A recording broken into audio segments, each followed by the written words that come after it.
Voilà, le match de l'OM vient de se terminer de façon décevante. Non pas que le résultat soit spécialement inattendu, hein. On savait que ce déplacement à Tottenham était globalement le match le plus difficile du groupe pour les Marseillais. Mais c'est quand on voit le déroulement du match qu'il y a matière à avoir des regrets, parce que longtemps la tactique d'Igor Tudor a parfaitement bloqué une équipe de Tottenham totalement dépourvue d'imagination. Donc je vous résume le jeu de Tottenham. On a 7 mecs qui travaillent et 3 mecs de devant, un qui décroche et qui fait un appui à une touche pour les 2 autres qui filent au but. Ça n'a jamais marché parce que Bailly, Mbemba et Gigot étaient super présents au marquage, et puis aussi parce que le milieu de terrain de l'OM, Rongier, Guendouzi, Vertou, a beaucoup travaillé, et voilà, et ça donne une première mi-temps qui était effectivement verrouillée, mais grâce à la défense de l'OM, et il y a eu ce tir de loin de Guendouzi bien repoussé par Lloris pour montrer vraiment que l'OM était au niveau de ce match, ce qui est déjà en soi une bonne info. Et puis, toujours pareil, sur un de ces fameux ballons, Kane décale Son, qui efface Mbemba, qui le tacle et le fauche en position de dernier défenseur. Donc, carton rouge logique, et le début des embêtements pour l'OM, même si pendant le quart d'heure qui a suivi, les Spurs n'ont pas eu beaucoup plus d'occasions, avec toujours un jeu totalement dépourvu de créativité, et surtout le duo vedette Kane-Son très très en deçà de son niveau.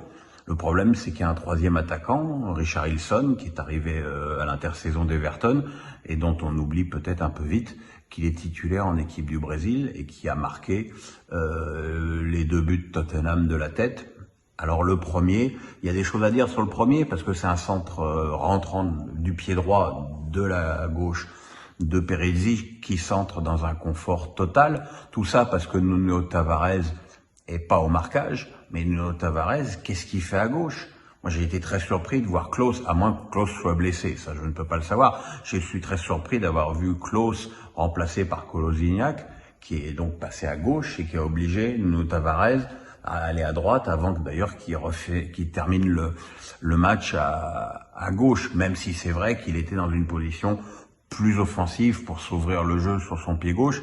En tout cas, c'est lui qui est au marquage de Perisic et qui n'empêche pas le joueur de Tottenham de centrer pour Richarlison qui profite aussi d'un mauvais marquage de Bailly et de Kolasinac, parce que finalement, en fait, à l'arrivée, tout le monde surveille tout le monde et personne le prend. Donc c'est un résultat, je veux dire encore une fois, décevant, parce que ça reste une défaite, mais porteur d'espoir, parce que je trouve que le comportement de l'OM, en tout cas jusqu'au but de Richarlison, je ne parlerai même pas du carton rouge, jusqu'au but de Richarlison, le comportement de l'OM a été très intéressant. Après, ce qui était évident dans ce match, c'est que l'OM marquerait pas de but, parce que Luis Suarez seul en pointe contre une défense du niveau de Tottenham, c'est impossible. Alors c'est vrai qu'Alexis Sanchez était suspendu, que Payet était pas en état physique de jouer. J'espère que les deux seront là pour Francfort, parce que du coup, après le match le plus compliqué du groupe, le prochain, ce sera le match le plus facile du groupe. Et puis, pour le même prix, on va parler un petit peu de Lorient-Lyon, parce que ces derniers temps, j'ai un peu squeezé Lorient sur les 2 dernières journées, parce que j'avais trop de matchs à voir et que j'ai pas vu les matchs de Lorient. Par contre, j'ai bien vu celui-là. J'ai vu une équipe de Lorient transfigurée, qui pratique un jeu d'une intelligence rare, mais qui a surtout des individualités très haut niveau, que ce soit avec en tête Lefebvre et Mofi, qui ont vraiment fait très très mal à la défense lyonnaise, bien aidé par Ouattara, le Burkinabé, qui a marqué le 3e but. Alors évidemment, sur la première période, les Lyonnais sont totalement à la ramasse défensivement, à commencer par Thiago Mendes qui concède la faute sur le coup franc victorieux de Lefebvre et qui se fait bouffer la balle par Ouattara sur le deuxième but.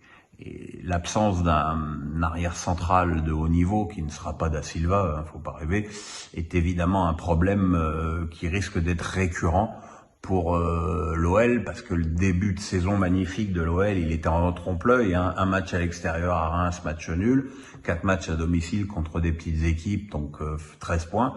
Là, voilà, dès qu'il y a une adversité de qualité, Lyon vole en éclats. Mais bravo à Lorient, et ça fait une équipe de plus qu'on a envie de suivre avec plus d'attention cette année. Et à demain pour la suite de la Coupe d'Europe. Il y a du taf, il y a du taf.